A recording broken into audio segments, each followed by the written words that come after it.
ಬೇರ್ foot driving ಚೆನ್ನಾಗಿರುತ್ತಾ ಇಲ್ಲ ಫುಟ್ ವೇರ್ ಡ್ರೈವಿಂಗ್ ಚೆನ್ನಾಗಿರುತ್ತಾ ಅಂತ ಇದೆ. ಇದು ಮಿಡಲ್ ವೇರಿಯಂಟು. ಇದು ಟಾಟಾ ಟಿಯಾಗೋ. ಲೆಗ್ ರೂಮ್ಗೆ ಇನ್ನೂ ಸ್ವಲ್ಪ ಸ್ಪೇಸ್ ಇದೆ. 10 ಸೆಕೆಂಡ್ಸ್ ಹೋಲ್ಡ್ ಮಾಡಿದ್ರೆ ಬಿಗಿನರ್ಸ್ಗೆ ಸೊ ವಿತೌಟ್ ಸ್ಯಾಂಡಲ್ಲೇ ಬೆಟರ್ ಅನ್ಸುತ್ತೆ.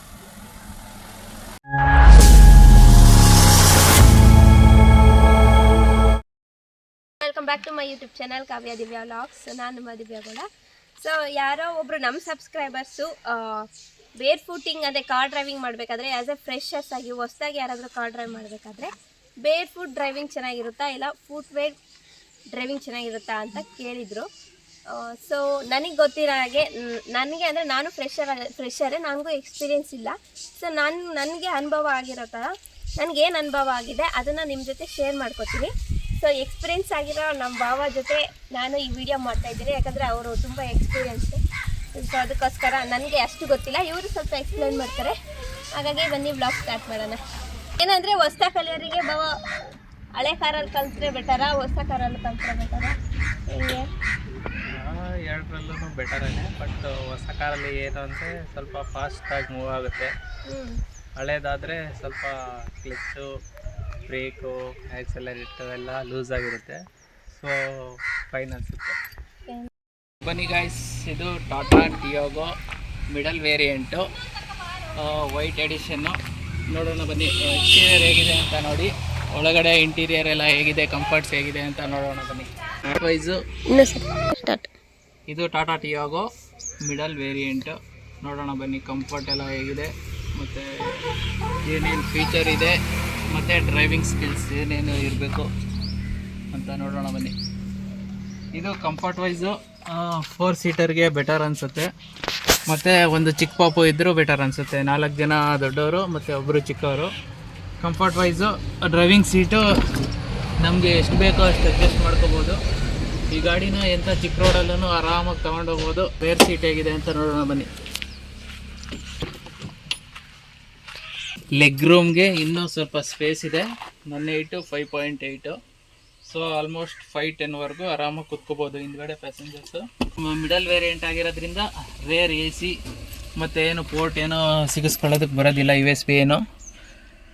ಮತ್ತು ಹೈಟನ್ನು ಆರಾಮಾಗಿ ಕೂತ್ಕೋಬೋದು, ಏನು ತೊಂದರೆ ಇಲ್ಲ ಹೈಟ್ ವೈಸ್. ಮಿಡಲಲ್ಲಿದೆ ಇದು light. Initially like driving seat comfort ಆಗಿದೆ. ಮೇಲ್ಗಡೆ ಹೈಟೂ ಅಡ್ಜಸ್ಟ್ ಆಗುತ್ತೆ. ನನ್ನ ಹೈಟು 5'8". ಫಸ್ಟ್ ಡ್ರೈವಿಂಗ್ ಸ್ಕಿಲ್ಸ್ಗೆ ಏನೇನು ಬೇಕು, ಏನೇನು ಬೇಡ, ಏನೇನು ಮಾಡಬೇಕು, ಏನೇನು ಮಾಡಬಾರ್ದು ಅಂತ ತಿಳ್ಕೊಳ್ಳೋಣ ಬನ್ನಿ. ಫಸ್ಟ್ ಇನಿಷಿಯಲಿ ನೋಡಿ, ಟಾಟಾ ಟಿಯಾಗೋದು ಕೀ ಈ ಥರ ಇದೆ. ಲಾಕು, ಅನ್ಲಾಕು ಮತ್ತು ಲೈಟ್. ಎಲ್ಲಾದರೂ ಕಾರ್ ಫೈಂಡ್ ಔಟ್ ಮಾಡಬೇಕಂದ್ರೆ ಯಾವ ಕಾರು ಅಂತ 10 ಸೆಕೆಂಡ್ಸ್ ಹೋಲ್ಡ್ ಮಾಡಿದ್ರೆ ಬೂಟ್ ಸ್ಪೇಸು ಓಪನ್ ಆಗುತ್ತೆ ಹಿಂದ್ಗಡೆ. ಇದು ಟಿಯಾಗೋ ಮಿಡಲ್ ವೇರಿಯಂಟ್ ಆಗಿರೋದ್ರಿಂದ ಏನು ಸ್ಕ್ರೀನ್ ಬರೋದಿಲ್ಲ, ಜಸ್ಟ್ USB ಮತ್ತು ಬ್ಲೂಟೂತ್ ಕನೆಕ್ಟಿವಿಟಿ ಇರುತ್ತೆ. ಮತ್ತು ಈ AC ವೈಂಡ್ಸ್ ಎಲ್ಲ ಮ್ಯಾನ್ಯಲ್ ಇರುತ್ತೆ. ಇದು ಲೈಕ್ ನಮಗೆ ಎಲ್ಲಿಗೆ ಬೇಕು ಅಂತ ಯೂಸ್ ಮಾಡ್ಕೋಬೋದು. ಇದು ಲೈಕ್ ಕಾಲಿಗೆ ಬೇಕಾ ಅಥವಾ ಫೇಸಿಗೆ ಬೇಕಾ ಅಥವಾ ಗ್ಲಾಸಿಗೆ, ಫ್ರಂಟ್ ಗ್ಲಾಸಿಗೆ ಬೇಕಾ ಅಂತ ಯೂಸ್ ಮಾಡ್ಕೋಬೋದು. ಇದು ಲೈಕ್ ಇದು ಹೇರ್ 1, ನಮಗೆ ಎಷ್ಟು ಹೇರ್ ಬರಬೇಕು ಅಂತ ಯೂಸ್ ಮಾಡ್ಕೋಬೋದು. ಮತ್ತು ಇದೇನಿದೆ ಇದು ಕೂಲರು, ಎಷ್ಟು ಕೂಲ್ ಆಗಬೇಕು ಅಂತ. ಇದು ಜಸ್ಟ್ ಈ ಏನು ಬ್ಲೂ ಲೈನ್ ಕಾಣ್ತಿದೆಯೋ ಅಲ್ಲಿವರೆಗೂ ಕೂಲಾಗಿರುತ್ತೆ. ಈ ರೆಡ್ಡಲ್ಲಿ ಏನಿದೆಯೋ ಅದು ಹಾರ್ಟ್ ವೈಸ್, ಲೈಕ್ ಎಷ್ಟು ಬೇಕೋ ಸೆಟ್ ಮಾಡ್ಕೋಬೋದು. ಲೈಕ್ ಇದು ನಮ್ಗೆ ಎಲ್ಲಿಗೆ ಬೇಕು ಅಂತ ಅಲ್ಲಿಗೆ ಸೆಟ್ ಮಾಡ್ಕೊಂಡು ಇದು ಇಟ್ಕೋಬೋದು. ಮತ್ತು ಇದೇನಿದೆ ಇದು ಬೂಟ್ ಹಿಂದ್ಗಡೆ ಏನಾದರೂ ಇಡಬೇಕು ಅಂದರೆ ಅದನ್ನು ಆನ್ ಮಾಡಿಕೊಂಡು ಓಪನ್ ಮಾಡ್ಕೊಂಡು ಇಟ್ಕೋಬೋದು. ಮತ್ತು ಇಲ್ಲಿ ಏನು USB ಕೊಟ್ಟಿದ್ದಾರೆ, ಮತ್ತು ಇಲ್ಲಿ ಚಾರ್ಜಿಂಗ್ ಕೊಟ್ಟಿದ್ದಾರೆ. ಏನಾದರೂ ಲೈಕ್ ಇದರಲ್ಲಿ ಟಾಟಾ ಟಿಯಾಗೋ ಮಿಡಲ್ ವೇರಿಯಂಟ್ ಎಲ್ಲ ವೇರಿಯಂಟಲ್ಲೂ ಪಂಚರ್ ಕಿಟ್ ಕೊಟ್ಟಿರ್ತಾರೆ. ಸೊ ಇಲ್ಲಿಗೆ ಇಟ್ಕೊಂಡು ಅದನ್ನು ಬೇಕಾದರೆ ಹೊಡ್ಕೋಬೋದು, ಎಮರ್ಜೆನ್ಸಿ ಬೇಕು ಅಂದರೆ. ಮತ್ತು ನೋಡಿ ಬನ್ನಿ, ಗೇರ್ ವೈಸು ಇದು 5 ಗೇರ್ಸು, ಲೈಕ್ ರಿವರ್ಸ್ ಎಲ್ಲ ಇದೆ. ಇದು ಹ್ಯಾಂಡ್ ಬ್ರೇಕ್ ಈ ಥರ ಕೊಟ್ಟಿದ್ದಾರೆ. ಇಲ್ಲಿ ಹಾರ್ಮ್ ರೆಸ್ಟ್ ಏನೂ ಇಲ್ಲ, ಸೊ ಇಲ್ಲಿ ಸ್ಪೇಸ್ ಇದೆ. 1 ಲೀಟರ್ ಬಾಟಲ್ ಆರಾಮಾಗಿ ಕ್ಯಾರಿ ಮಾಡ್ಬೋದು ಇಲ್ಲಿ. ಮತ್ತು ಇದು power window, all 4 power window. 1 touch ಇಲ್ಲ, ಬಟ್ ಮ್ಯಾನ್ಯಲ್ ಇದು ಪ್ರೆಸ್ ಮಾಡಿ ಇಟ್ಕೊಂಡ್ರೆ ಇದಾಗುತ್ತೆ. ಇವೆರಡು ಫ್ರಂಟು, ಇವೆರಡು ಬ್ಯಾಕು. ಮತ್ತು ಇದು ಚೈಲ್ಡ್ ಲಾಕ್ ಇದೆ. ಈ child ಲಾಕು on and of. On ಇದ್ದರೆ ಸೊ ಯಾವುದು ವಿಂಡೋನ ಹಿಂದ್ಗಡೆ ಅವರು ಕ್ಲೋಸ್ ಮಾಡೋದು, ಆನ್ ಮಾಡೋದು, ಇದು ಓಪನ್ ಮಾಡೋದು ಇದ್ದಿರೋದಿಲ್ಲ. ಇದು ಚೈಲ್ಡ್ ಲಾಕು ವಿಂಡೋಸ್ಗೆ. ನೋಡೋಣ ಬನ್ನಿ, ಇವಾಗ ಡ್ರೈವಿಂಗ್ ಸ್ಕಿಲ್ಸ್ ಏನೇನು ಅಂತ ಹೇಳ್ಕೊಡ್ತೀನಿ. ಈಗ ನೋಡೋಣ ಬನ್ನಿ. ಇನಿಷಿಯಲಿ ಸ್ಟಾರ್ಟ್ ಮಾಡಬೇಕಂದ್ರೆ ಸೊ ವಿತೌಟ್ ಸ್ಯಾಂಡಲ್ ಇದ್ರೇ ಬೆಟರ್ ಅನಿಸುತ್ತೆ. ಯಾಕಂದರೆ ನಾವು ಎಷ್ಟು ಪ್ರೆಸ್ ಮಾಡ್ತೀವಿ, ಎಷ್ಟು ಇದು ಮಾಡ್ತೀವಿ ಅಂತ ಈಸಿಯಾಗಿ ಗೊತ್ತಾಗುತ್ತೆ. ಬಿಗಿನರ್ಸ್ಗೆ ಸೊ ವಿತೌಟ್ ಸ್ಯಾಂಡಲ್ಲೇ ಬೆಟರ್ ಅನಿಸುತ್ತೆ. ಯಾಕಂದರೆ ನಮ್ಗೆ ಎಷ್ಟು ಪ್ರೆಸ್ ಮಾಡ್ತಾ ಇದ್ದೀವಿ, ಎಷ್ಟು ಪ್ರೆಸ್ ಮಾಡ್ತಾ ಇಲ್ಲ ಅಂತ ಈಸಿಯಾಗಿ ಗೊತ್ತಾಗುತ್ತೆ. ಸ್ಯಾಂಡಲ್ ಇದ್ದರೆ ಸ್ವಲ್ಪ ಹಾರ್ಡಾಗಿ ಪ್ರೆಸ್ ಆಗುತ್ತೆ, ಸೊ ಫಾಸ್ಟಾಗಿ ಹೋಗೋ ಚಾನ್ಸಸ್ ಇರುತ್ತೆ, ಮತ್ತು ಸಡನ್ ಬ್ರೇಕ್ಸ್ಗೂ ಚಾನ್ಸಸ್ ಇರುತ್ತೆ. ಏನಿದೆ ಇದು ABC ಸ್ಟ್ರಕ್ಚರು. ಇದು ರೈಟ್ ಸೈಡಿಂದ ABC. A means accelerator. ಇದು ಎಷ್ಟು ನಮಗೆ ಫಾಸ್ಟಾಗಿ ಬೇಕೋ ಅಷ್ಟು ಮೂವ್ ಆಗುತ್ತೆ. ಸೊ ಇದು ಬ್ರೇಕು. ಈ ಹೊಸ ಗಾಡಿ ಆಗಿರೋದ್ರಿಂದ ಸೊ ಮಿನಿಮಮ್ ಪ್ರೆಸ್ ಮಾಡಿದ್ರೂ ಇದು ಓಕೆ ಅನಿಸುತ್ತೆ. ಮತ್ತು ಕ್ಲಚ್ ಏನಿದೆ, ಇದು ಕ್ಲಚ್ಚು. ಸೊ ಫುಲ್ ಕ್ಲಚ್ ಮಾಡಿ ನಾವೇನಾದರೂ ಗೇರ್ ಚೇಂಜ್ ಮಾಡಬೇಕು, ಇಲ್ಲಾಂದರೆ ಗಾಡಿ ಕ್ಲಚ್ ಪ್ಲೇಟ್ಸ್ ಹಾಳಾಗೋ ಚಾನ್ಸಸ್ ಇರುತ್ತೆ. ಸೊ ಆರಾಮಾಗಿ ಪ್ರೆಸ್ ಮಾಡ್ಬೋದು. ಫುಲ್ ಪ್ರೆಸ್ ಮಾಡಿಬಿಟ್ಟು ಸೊ ಗೇರ್ಸ್ ಚೇಂಜ್ ಮಾಡಿ. ನಾನು ಫ್ರೆಶರ್ ಆಗಿರೋದ್ರಿಂದ, ಅಂದರೆ ನನಗೆ ಎಕ್ಸ್ಪೀರಿಯೆನ್ಸ್ ಇಲ್ಲ ಕಾರ್ ಡ್ರೈವಿಂಗಲ್ಲಿ. ಸೊ ನನಗೂ ಅಷ್ಟೇ, ನನಗೆ ಬೇರ್ ಫುಟ್ ಡ್ರೈವಿಂಗೇ ಬೆಟರ್ ಅನಿಸುತ್ತೆ ವಿತೌಟ್ ಸ್ಯಾಂಡಲ್ಸು. ನನಗೆ ಗೊತ್ತಾಗುತ್ತೆ, ಅಂದರೆ ಸೆನ್ಸ್ ಆಗುತ್ತೆ. ನಾವು ಅಂದರೆ ABC ಅಂತ ಏನಿರುತ್ತೆ, ಬ್ರೇಕು ಕ್ಲಚ್ಚು, ಅದು ಮೈಂಡಲ್ಲಿ ಇಟ್ಕೊಂಡಿರಬೇಕು. ಮತ್ತು ನಾವು ಎಷ್ಟು ಪ್ರೆಸ್ ಮಾಡ್ತೀವೋ ಅನ್ನೋದು ನಮಗೆ ಗೊತ್ತಾಗ್ತಾ ಇರುತ್ತೆ. ಸೊ ಹಾಗಾಗಿ ಬೇರ್ ಫುಟ್ ಡ್ರೈವಿಂಗೇ ಹೊಸ್ದಾಗಿ ಕಲಿಯೋರಿಗೆ ಬೆಟರ್ ಅಂತ ನಾನು ಹೇಳಕ್ಕೆ ಇಷ್ಟಪಡ್ತೀನಿ. ಡ್ರೈವ್ ಮಾಡೋದಕ್ಕಿಂತ ಮುಂಚೆ ನಂದು ಹೈಟು ಸ್ವಲ್ಪ ಕಡಿಮೆ ಇರೋದ್ರಿಂದ ನಾನು ಫಸ್ಟು ಸೀಟ್ ಅಡ್ಜಸ್ಟ್ಮೆಂಟ್ ಮಾಡ್ಕೊತೀನಿ. ನಾನು ಫುಲ್ಲು ಸ್ವಲ್ಪ ನನಗೆ ಹೇಗೆ ಕಂಫರ್ಟಬಲ್ ಇರುತ್ತೋ ಅಲ್ಲಿ ತನಕ ನಾನು ಸೀಟ್ ಅಡ್ಜಸ್ಟ್ ಮಾಡ್ಕೊತೀನಿ. ನೆಕ್ಸ್ಟು ನಾವು ಗಾಡಿ ಸ್ಟಾರ್ಟ್ ಮಾಡೋದಕ್ಕಿಂತ ಮೊದಲು ಮಿರರು, ಲೆಫ್ಟ್ ಮತ್ತು ರೈಟ್ ಸೈಡ್ ಮಿರರು ಕರೆಕ್ಟಾಗಿ ಇದೆಯಾ ಇಲ್ಲ ಅಂತ ಚೆಕ್ ಮಾಡ್ಕೋಬೇಕು. ಅದನ್ನು ನಾವು ಇಲ್ಲಿ ಅಡ್ಜಸ್ಟ್ ಮಾಡ್ಕೋಬೋದು. ಇಲ್ಲಿ ಲೆಫ್ಟ್ ರೈಟ್ ಮಿರರು ನಾವು ಇಲ್ಲಿ ಅಡ್ಜಸ್ಟ್ ಮಾಡ್ಕೋಬೋದು. ನೆಕ್ಸ್ಟ್ ಪಾಯಿಂಟ್ ಏನಂದರೆ ಇದು back mirror. So back side ನಮಗೆ ಕರೆಕ್ಟಾಗಿ, ಇದು ಮ್ಯಾನ್ಯುಯಲ್ ಇದೆ. ಸೊ ನಮಗೆ ಹೇಗೆ ಬೇಕೋ ಹಾಗೆ ಅಡ್ಜಸ್ಟ್ ಮಾಡ್ಕೋಬೋದು. ಬ್ಯಾಕ್ ಸೈಡ್ ಕಾಣೋ ಥರ ಇದು ನೋಡಿಕೊಂಡು ಅಡ್ಜಸ್ಟ್ ಮಾಡ್ಕೋಬೇಕು ಫಸ್ಟು. ಸೊ ಈ 3 ಪಾಯಿಂಟ್ಸು ನಾವು ಫಸ್ಟು ಚೆಕ್ ಮಾಡ್ಕೋಬೇಕು.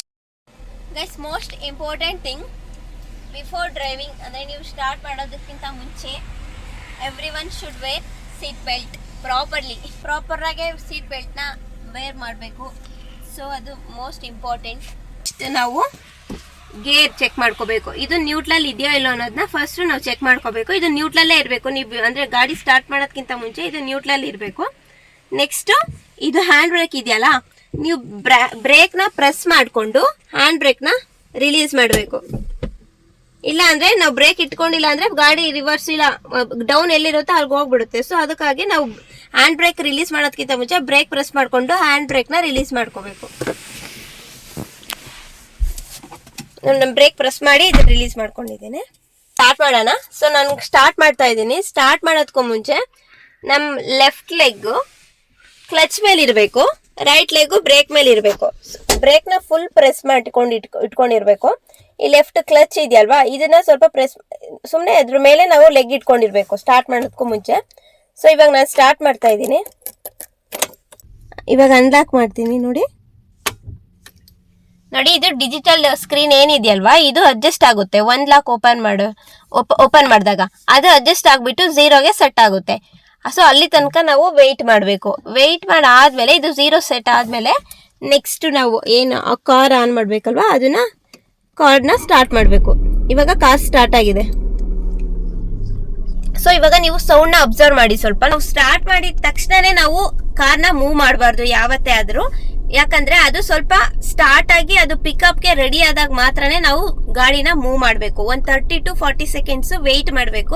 ಅದು ನಮಗೆ ಗೊತ್ತಾಗುತ್ತೆ. ಕಾರ್ ಸ್ಟಾರ್ಟ್ ಆದಾಗ ಒಂಥರ ಸೌಂಡ್ ಬರ್ತಾ ಇರುತ್ತೆ. ನೆಕ್ಸ್ಟ್ ಅದಾದ್ಮೇಲೆ 30 to 40 ಸೆಕೆಂಡ್ಸ್ ಆದ್ಮೇಲೆ ಬೇರೆ ತರನೇ ಸೌಂಡ್ ಬರ್ತಾ ಇರುತ್ತೆ. ಆವಾಗ ನಾವು ಕಾರ್ನ ಮೂವ್ ಮಾಡಬೇಕು. ಅದಲ್ದೇನೆ ನಾವು ಕಾರ್ ಸ್ಟಾರ್ಟ್ ಮಾಡಿದ ತಕ್ಷಣನೇ ಸ್ಟಾರ್ಟ್ ಮಾಡಕ್ ಹೋಗ್ಬಿಟ್ರೆ ಕಾರು ಇಂಜಿನ್ ಎಲ್ಲ ಸ್ವಲ್ಪ ಕೆಟ್ಟೋಗ್ತಾ ಇರುತ್ತೆ. ಅವಾಗ ಕಾರ್ ಅಷ್ಟೊಂದು ಸ್ಮೂತ್ ಆಗಿ ಹ್ಯಾಂಡಲ್ ಮಾಡಕ್ ಆಗಲ್ಲ. ಇವಾಗ ಚೇಂಜ್ ಆಯ್ತು ಸೌಂಡ್. ನಿಮಗೆ ನೀವೇ ಎಕ್ಸ್ಪೀರಿಯನ್ಸ್ ಮಾಡಿದಾಗ ನಿಮಗೆ ಗೊತ್ತಾಗುತ್ತೆ ಹೇಗೆ ಕ್ಲಚ್ ನ ರಿಲೀಸ್ ಮಾಡಬೇಕು ಮತ್ತೆ ಹೇಗೆ ಗಾಡಿ ಮೂವ್ ಆಗುತ್ತೆ ಅಂತ ತೋರಿಸ್ತಾರೆ. ಇವಾಗ ಕಾರ್ ಆನ್ ಅಲ್ಲಿ ಇದೆ, ಮತ್ತೆ ಇದು ನ್ಯೂಟ್ರಲ್ ಇದೆ ಗೇರು. ಸೊ ನಾವು ಗೇರ್ ಇವಾಗ ಕಾರ್ ಮೂವ್ ಆಗ್ಬೇಕಂದ್ರೆ ಫಸ್ಟ್ ಗೇರ್ ಚೇಂಜ್ ಮಾಡಬೇಕು. Starting from 1 to 5. ಸೊ ನಾನು ಇವಾಗ ಗೇರ್ ಚೇಂಜ್ ಮಾಡೋಕೆ ಫಸ್ಟ್ ಗೇರ್ಗೆ ಹಾಕೋತೀನಿ. ಸೊ ಗೇರ್ ಹಾಕ್ಬೇಕಾದ್ರೆ ಕ್ಲಚ್ ಏನಿರುತ್ತೆ ಅಲ್ವಾ, ಕ್ಲಚ್ ನ ಫುಲ್ ಪ್ರೆಸ್ ಮಾಡ್ಕೋಬೇಕು. ಕ್ಲಚ್ ಪ್ರೆಸ್ ಮಾಡ್ಕೊಂಡು ಈ ಗೇರ್ ಏನಿದೆಯಲ್ವಾ ಬ್ರೇಕು ಹಿಡಿಬೇಕು. ಕ್ಲಚ್ ಫುಲ್ ಪ್ರೆಸ್ ಮಾಡಿ ಬ್ರೇಕು ತುಳ್ಕೊಂಡಿದ್ದೀನಿ. ನೆಕ್ಸ್ಟ್ ಇವಾಗ ಗೇರ್ ಚೇಂಜ್ ಮಾಡ್ತಾ ಇದ್ದೀನಿ. ಇವಾಗ ಫಸ್ಟ್ ಗೇರ್ ಹಾಕೋಬೇಕಂದ್ರೆ ಲೆಫ್ಟ್ ಅಂದ್ಬಿಟ್ಟು ಸ್ಟ್ರೈಟ್ ಮುಂದಕ್ಕೆ ಅನ್ಬೇಕು. ಸೊ ಇವಾಗ ಫಸ್ಟ್ ಗೇರ್ ಅಲ್ಲಿ ಇದೆ ಕಾರು. ಸೊ ಮೂವ್ ಮಾಡ್ಬೇಕಾದ್ರೆ ಸ್ವಲ್ಪ ನಾವ್ ಹೇಗ್ ಮೂವ್ ಮಾಡ್ಬೇಕಾದ್ರೆ ಈ ಬ್ರೇಕ್ ಏನಿರುತ್ತಲ್ವಾ ಸ್ವಲ್ಪ ನಿಧಾನಕ್ಕೆ ರಿಲೀಸ್ ಮಾಡ್ತಾ ಬರ್ಬೇಕು. ಬ್ರೇಕ್ನ ರಿಲೀಸ್ ಮಾಡ್ಕೊಂಡು ಕ್ಲಚ್ ಸಡನ್ ಆಗಿ ಬಿಡಬಾರ್ದು. ಸ್ವಲ್ಪ ಸ್ಲೋಲಿ ನೀವು ಬಿಡ್ತಾ ಹೋಗ್ಬೇಕು.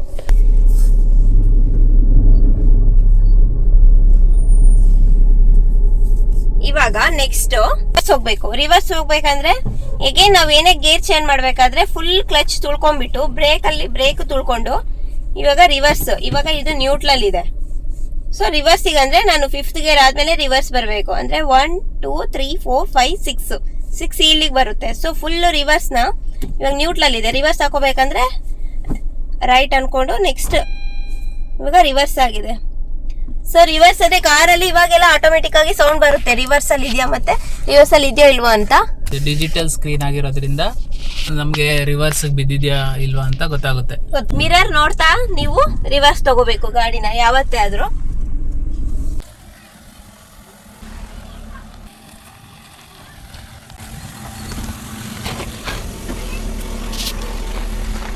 ಹೀಗೆ ಎಂಡ್ ಮಾಡ್ತಾ ಇದ್ದೀನಿ ಈ video. Thank you so much for watching this video. So keep supporting me. Bye guys. ಇನ್ನೂ ಯಾರಾದರೂ ಸಬ್ಸ್ಕ್ರೈಬ್ ಮಾಡ್ಕೊಳ್ದೆ ನೋಡ್ತಾ ಇದ್ರೆ ಪ್ಲೀಸ್ ನಮ್ಮ ಚಾನೆಲ್ನ ಸಬ್ಸ್ಕ್ರೈಬ್ ಮಾಡ್ಕೊಳ್ಳಿ. ಹಾಗೆ ನಮ್ಮ ಅಪ್ಲೋಡ್ ಮಾಡಿರೋಂಥ ಎಲ್ಲ ವೀಡಿಯೋಸ್ನ ಕಂಪ್ಲೀಟ್ ಆಗಿ ನೋಡಿ, ಲೈಕ್ ಮಾಡಿ, ಶೇರ್ ಮಾಡಿ, ಕಮೆಂಟ್ ಮಾಡಿ. ಹಾಗೆ ನಿಮ್ಮ ಫ್ರೆಂಡ್ಸ್ ಆ್ಯಂಡ್ ಫ್ಯಾಮಿಲೀಸ್ ಜೊತೆ ಶೇರ್ ಮಾಡ್ಕೊಳ್ಳಿ. ಬಾಯ್.